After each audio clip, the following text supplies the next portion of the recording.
என் பிராணன் பிழைக்க நான் அங்கே ஓடி போகட்டும், அது சின்ன ஊர்தானே என்று சொல்லி லோத்து தப்பித்துச் சென்ற சோவார் என்கிற ஊர் எப்படி தப்பித்தது, ஏன் தப்பித்தது, இதற்கு ஏதாவது அகழ்வாராய்ச்சி சான்றுகள் இருக்கின்றதா என்பதை பற்றி இந்த வீடியோவில் நாம் பார்க்க போகின்றோம்.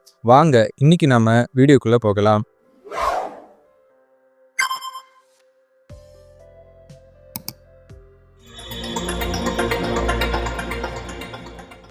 சோதோம் கொமோரா பட்டணங்கள் கர்த்தருடைய நியாய தீர்ப்பினால அழிய போகிறது. இந்த அழிவிற்கு நீதிமானாகிய லோத்து தப்பித்து செல்ல வேண்டும் என்று தேவதூதர்கள் மிகவும் லோத்துவை வருந்தி கேட்டுக்கொள்கிறார்கள். லோத்து தப்பித்து செல்லும் வரைக்கும் தேவதூதர்கள் தங்களால் எதுவும் செய்ய முடியாது என்றும் கூறுகிறார்கள். அதனால் லோத்து அருகாமையில் இருந்த சோவார் என்கிற பட்டணத்திற்கு தப்பிச் செல்கிறார். புதைப்பொருள் ஆராய்ச்சிகளின் மூலமாக இந்த சோவார் பட்டணம் இன்றைய யோர்தான் நாட்டில் இருக்கும் சாஃபி என்கிற இடமாக இருக்கலாம் என்று ஆராய்ச்சியாளர்கள் கருதுகின்றனர். அழிவை சந்தித்த மற்ற 4 பட்டணங்களிலும் அக்கினியினாலும் கந்தகத்தினாலும் ஏற்பட்ட விளைவுகள் இன்றளவும் நமக்கு தெரிகிறது. போன வீடியோவை நீங்கள் காண தவறி இருந்தால் உங்களுக்காக டிஸ்கிரிப்ஷனில் அதன் லிங்கை கொடுக்கிறேன், மறவாமல் பாருங்கள்.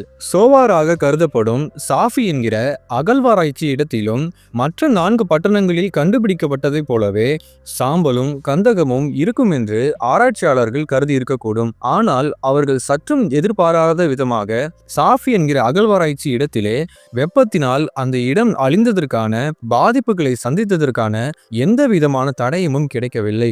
இது அவர்களுக்கு ஆச்சரியத்தை ஏற்படுத்தியது. அது மட்டுமல்லாமல் லோத்து தப்பித்து சென்ற ஊராகிய சோவார் என்கிற இந்த இடமானது மற்ற 4 பட்டணங்களுக்கு நடுவில் அமைந்துள்ளது இன்னும் பிரமிப்பை ஏற்படுத்துகின்றது. மற்ற 4 பட்டணங்களும் அழிந்த போதிலும் இந்த சோவார் ஊரை தேவன் லோத்துவின் நிமித்தமாக காப்பாற்றியுள்ளார். மேலும் சாஃபி என்று அழைக்கப்படும் இந்த அகழ்வாராய்ச்சி இடம்தான் அன்றைய காலத்தில் இருந்த சோவார் ஊர் என்பதை மடபா மேப் என்று அழைக்கப்படும் மேப்பால் ஆராய்ச்சியாளர்கள் உறுதி செய்து இருக்கின்றனர். இந்த மேப் ஆனது ஆயிரக்கணக்கான சிறிய மொசேக் கற்களால் செய்யப்பட்டது. மடபா மேப் என்கிற இந்த வரைபடம் யோர்தான் நாட்டில் இருக்கிற மடபா என்கிற இடத்தில் உள்ள தூய ஜார்ஜ் ஆலயத்தில் காணப்படுகிறது. இந்த வரைபடத்தை நாம் பார்க்கும்போது வடக்கு பகுதியில் லீபினோனும், தெற்கு பகுதியில் நைலும், மேற்கு பகுதியில் மத்திய தரைக்கடலும் மற்றும் கிழக்கு பகுதியில் பாலைவனமும் காணப்படுகிறது. இந்த வரைபடம் கிறிஸ்துவுக்கு பின் 6ஆம் நூற்றாண்டை சார்ந்தது. இந்த மடபா வரைபடத்தில் சோவார் என்கிற பட்டணம் குறிக்கப்பட்டுள்ளதை நீங்கள் இப்போது திரையிலே பார்க்கலாம். அது மட்டுமல்லாமல் நம்முடைய பரிசுத்த வேதாகமத்திலும் இந்த சோவார் பட்டணம் தப்பித்தது என்பதற்கான ஆதாரங்கள் உண்டு. உபாகமம் 34ஆம் அதிகாரம் 3ஆம் வசனத்திலும், எரேமியா 48ஆம் அதிகாரம் 34ஆம் வசனத்திலும் சோவார் என்கிற ஊர் காணப்படுகிறது. சோவார் ஊர் அழிந்திருந்தால் அதனை நிச்சயமாக எல்லைகளை குறிப்பதற்காக வேதாகமத்திலே பிற்காலத்திலே பயன்படுத்தி இருக்க மாட்டார்கள். எனவே உபாகமம் எழுதப்பட்ட காலத்திலும் எரேமியா எழுதப்பட்ட காலத்திலும் இந்த சோவார் பட்டணம் இருந்தது என்பது நமக்கு தெளிவாகின்றது. மேலும் ஜோசேபஸ் என்கிற 1ஆம் நூற்றாண்டை சார்ந்த வரலாற்று ஆசிரியர் சவக்கடலினுடைய எல்லை சோவார் வரைக்கும் இருந்ததாக குறிப்பிட்டுள்ளார். மேலும் 4ஆம் நூற்றாண்டை சார்ந்த யுசேபியஸ் என்கிற வரலாற்று ஆசிரியர் சோதோம் பட்டணங்களிலே தப்பித்த பட்டணமாக சோவார் காணப்பட்டது என்று கூறியுள்ளார். சோவாரை சுற்றி இருந்த 4 பட்டணங்கள் அக்கினியினாலும் கந்தகத்தினாலும் அழிந்த போதிலும் நடுவில் இருந்த இந்த சோவார் காப்பாற்றப்பட்டது தேவனுடைய கிருபை. மேலும் சோவார் தப்புவிக்கப்பட்டது தேவனுடைய இரட்சிப்பின் உண்மையை பறைசாற்றுவதாக உள்ளது. லோத்து துரிதமாக தப்பித்து செல்ல வேண்டும் என்று தேவதூதர்கள் துரிதப்படுத்தின போதிலும் லோத்துவின் குடும்பத்தார் தாமதித்துக் கொண்டிருந்தார்கள். இது கீழ்ப்படியாமையின் அடையாளமாகவும் பின்மாற்றத்தின் அடையாளமாகவும் காணப்படுகிறது. விசுவாசம் மற்றும் கண்களின் இச்சை இடையே நடந்த போராட்டத்தின் அடையாளமாகவும் லோத்து தாமதித்தது காணப்படுகிறது. மேலும் லோத்து திரளான ஆஸ்திகளோடு சோதோம் கொமோரா பட்டணத்திற்கு வந்தார். இப்பொழுதோ ஒன்றுமில்லாமல் வெறுங்கையோடு கடந்து செல்கிறார். இது வேதனையின் வெளிப்பாடு. 2 தேவதூதர்களும் லோத்து மலைக்கு தப்பித்து செல்ல வேண்டும் என்று கூறுகின்றனர். ஆனால் லோத்து இவர்களிடமே பேரம் பேசுகின்றார். தன்னால் மலைக்கு தப்பித்து செல்ல முடியாது என்றும் சோவார் என்கிற அருகாமையில் இருந்த ஊருக்கு தான் தப்பித்து செல்வதாகவும் கூறுகின்றார். ஆண்டவர் லோத்துவை போகச் சொன்னதோ மலைக்கு, ஆனால் லோத்து சென்றதோ சோவார் என்கிற ஊருக்கு. இந்த சோவார் என்கிற இடத்திலும் லோத்து நெடுநாட்கள் தங்கவில்லை. பின்பாக மலைக்குத்தான் சென்றார். இதன் மூலம் நாம் கற்றுக்கொள்ளும் ஆவிக்குரிய பாடம் என்னவென்றால், தேவனுடைய திட்டங்களும் தேவனுடைய சித்தமுமே நம்முடைய வாழ்க்கையில் என்றென்றும் நிலைத்து நிற்கும். நம்முடைய ஆசைகளோ விருப்பங்களோ எண்ணங்களோ நிச்சயமாக தோல்வியில்தான் முடியும். மேலும் சோவார் என்கிற சமபூமியானது உலகத்தின் அடையாளம். மலை என்பது பரலோகம் அல்லது கிறிஸ்துவின் அடையாளம். நாம் அனைவரும் சோவார் என்கிற உலகத்தை நோக்கி ஓடாமல் கிறிஸ்து என்கிற மலையை பார்த்து ஓட வேண்டும். அது மட்டுமல்லாமல் நாம் எப்பொழுதும் நம்முடைய எண்ணங்களிலும் இருதயத்திலும் கர்த்தர் நமக்கு நியமித்திருக்கிற இடமே பாதுகாப்பானது என்பதை உறுதியாக வைத்துக் கொள்ள வேண்டும். லோத்து சோதோம் குமோரா பட்டணத்தை விட்டு தப்பித்து செல்லும் போது 2 கண்டிஷன்கள், 2 கட்டளைகள் அவருக்கு கொடுக்கப்பட்டது. முதலாவதாக லோத்துவும் அவருடைய குடும்பத்தினரும் பின்னிட்டு பார்க்க கூடாது. இரண்டாவதாக சமபூமியிலே எங்கும் நிற்கக்கூடாது. இவ்வளவு தெளிவாக எச்சரிப்பு தேவதூதர்களால் கொடுக்கப்பட்டும் லோத்துவின் மனைவி பின்னிட்டு பார்த்தாள். பின்னிட்டு பார்த்து உப்பு தூணாக மாறினாள். லோத்துவின் மனைவி பின்னிட்டு பார்த்ததின் மூலம் அவளுக்கு சோதோம் குமோராவின் மேல் அன்பு இருந்தது என்பது நமக்கு புரிகின்றது. உலகத்தையும் அதன் ஆசை இச்சைகளையும் லோத்துவின் மனைவி விடவில்லை. லோத்துவின் மனைவி பின்னிட்டு பார்த்ததற்கான காரணங்கள் சிலவற்றை நாம் யூகிக்கலாம். முதலாவதாக லோத்துவின் மனைவி அழிய போகிற தன்னுடைய வீட்டை பார்த்திருக்கலாம். இரண்டாவதாக லோத்துவின் மனைவி தன்னுடைய பொருட்களை திரும்பி பார்த்திருக்கலாம். மூன்றாவதாக லோத்துவின் மனைவி தன்னுடைய உடைமைகளாகிய நகை, ஆடு, மாடுகள் போன்றவற்றை பார்த்திருக்கலாம்.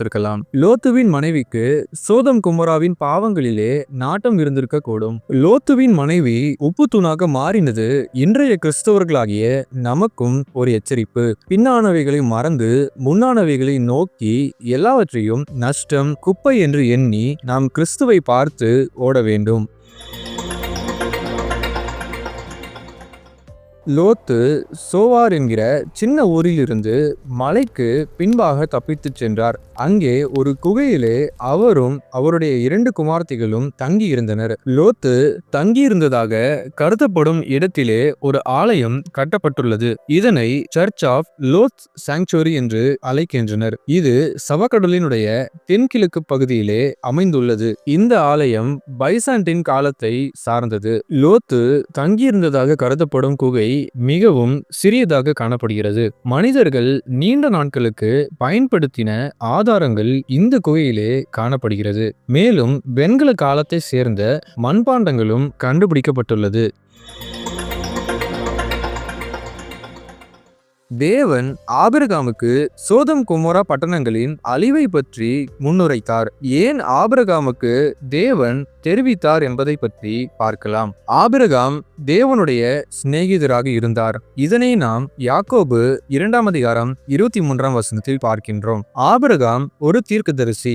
தேவன் தம்முடைய ஊழியக்காரராகிய தீர்க்கதரிசிகளுக்கு ஒரு ரகசியத்தையும் வெளிப்படுத்தாமல் ஒரு காரியத்தையும் செய்ய மாட்டார். மேலும் கானான் தேசம் ஆபிரகாமுக்கு சுதந்திரமாக கொடுக்கப்பட்டது.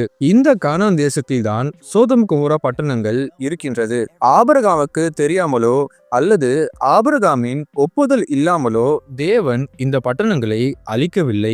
தேவன் எவ்வளவு நல்லவர்! மேலும் ஆபிரகாமுக்கு சோதோம் குமோராவின் அழிவை பற்றி சொன்னால் அவர் நிச்சயமாக தன்னுடைய சந்ததிக்கு நீதியையும் நியாயத்தையும் போதித்து அவர்களை வளர்ப்பார் என்பது தேவனுக்கு தெரியும். அது மட்டுமல்லாமல் ஆபிரகாம் ஒரு ஜெப வீரர். சோதோம் குமோராவின் அழிவை பற்றி சொன்னவுடன் அவர் நிச்சயமாக ஜெபிப்பார் என்பது தேவனுக்கு தெரியும். அதே போலவே ஆபிரகாமும் லோத்துவிற்காகவும் சோதோம் குமோரா பட்டணத்திற்காகவும் திறப்பின் வாசலிலே நிற்கின்றார். பரிந்து பேசி ஜெபிக்கின்றார். 50 நீதிமான்கள், 45 நீதிமான்கள், 40 நீதிமான்கள், 30 நீதிமான்கள், 20 நீதிமான்கள், கடைசியாக 10 நீதிமான்கள் வரைக்கும் தேவனிடம் ஆபிரகாம் பரிந்து பேசினார்.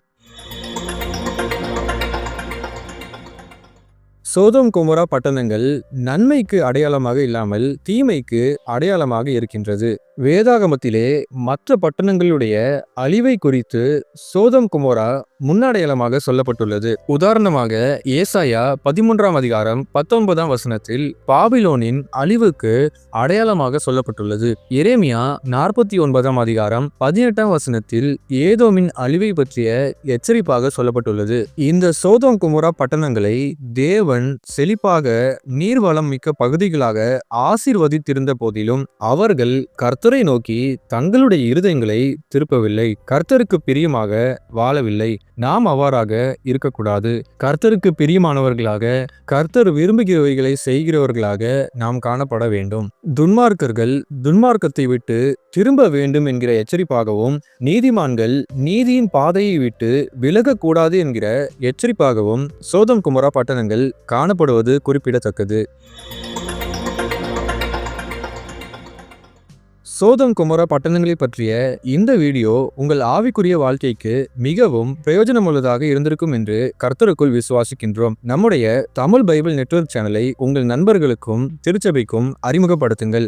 ஆண்டவர் தாமே உங்களோடு இருப்பாராக. இப்படிக்கு உங்கள் ஆவிக்குரிய நண்பன் தமிழ் பைபிள் நெட்வொர்க்.